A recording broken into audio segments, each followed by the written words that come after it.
Assalamualaikum, minasang, genki desu ka?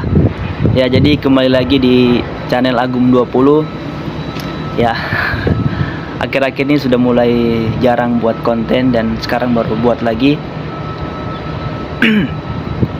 Dan pada video kali ini saya ingin sharing-sharing lagi mengenai tentang magang di Jepang selama 1 tahun. Dan karena kami sudah sekitar hampir 8 bulan di sini, jadi kami sudah dapatkan tentang budaya kerja orang Jepang, kemudian cara kerja orang Jepang, cara mengajarkannya kepada kami pemula itu seperti apa, itu kami sudah dapatkan. Dan pada kesempatan kali ini saya ingin membahas tentang budaya kerja orang Jepang dan cara mereka mengajarkannya kepada kami sebagai peserta magang. Ya, kalau kita bicara tentang budaya kerja orang Jepang, tentunya teman-teman tidak asing lagi dengan budaya 5S. 5S itu S-nya bahasa Jepang, jadi kita terjemahkan saja di bahasa Indonesia. Kalau bahasa Indonesia jadi 5R. Ada ringkas, rawat, kemudian rapi, resik, dan terakhir rajin. Ada 5. Ringkas, rapi, rawat, resik, dan rajin. Dan budaya 5R ini itu sudah kami dapatkan di perusahaan Jepang ini, dan mereka selalu terapkan itu.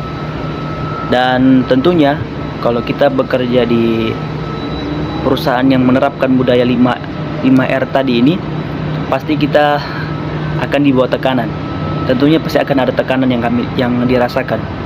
Untuk itu pesan saya untuk teman-teman yang mau datang magang ke Jepang, baik yang internship maupun magang yang lain, persiapkan diri agar bisa bekerja di bawah tekanan.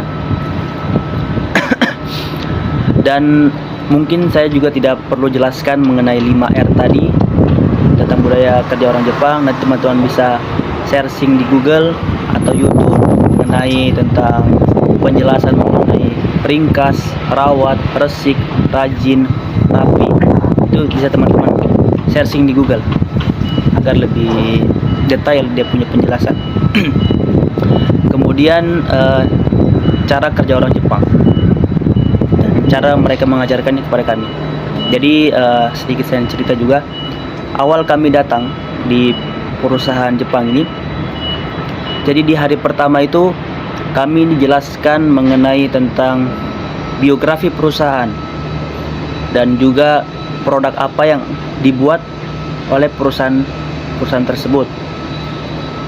Setelah kami dijelaskan mengenai biografi perusahaan, kemudian produk yang akan dibuat, kemudian dijelaskan juga mengenai bidang-bidang pekerjaan yang ada dalam perusahaan. Setelah dijelaskan bidang-bidang pekerjaan, barulah kami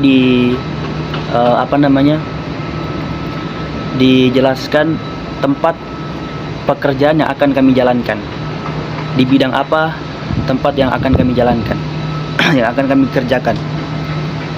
Nah, setelah dijelaskan semua tadi itu, kemudian kami diajak jalan-jalan ke dalam perusahaan. Nah, disitulah kami dijelaskan dari proses awal sampai dengan selesai.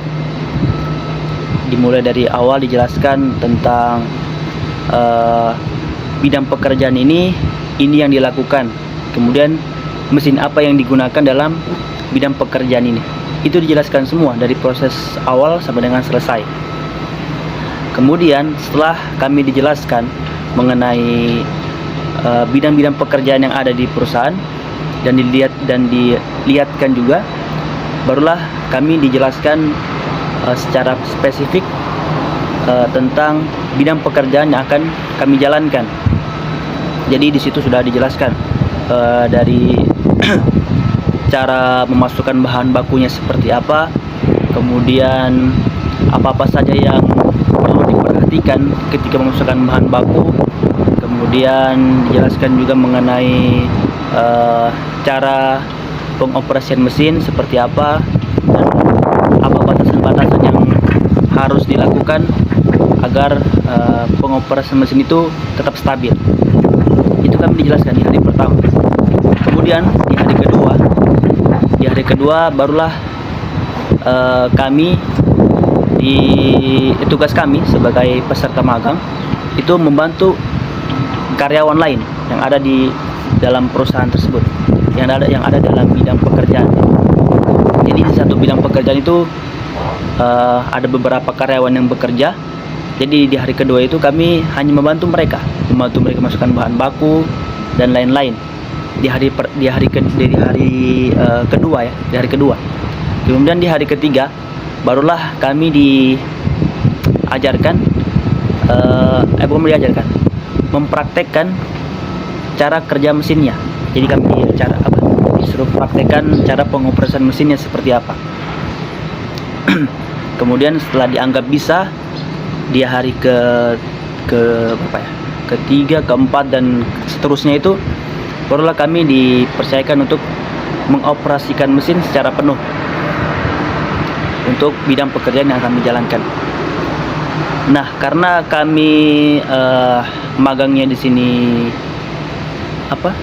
tidak sendiri, karena kalau saya kan berdua, itu kami dipisah. Jadi tempat kerjanya itu berbeda.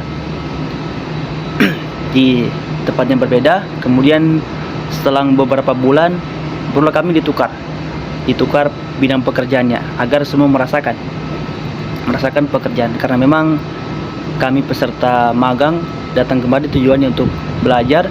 Jadi kita harus merasakan semua proses kerja yang diajarkan oleh perusahaan.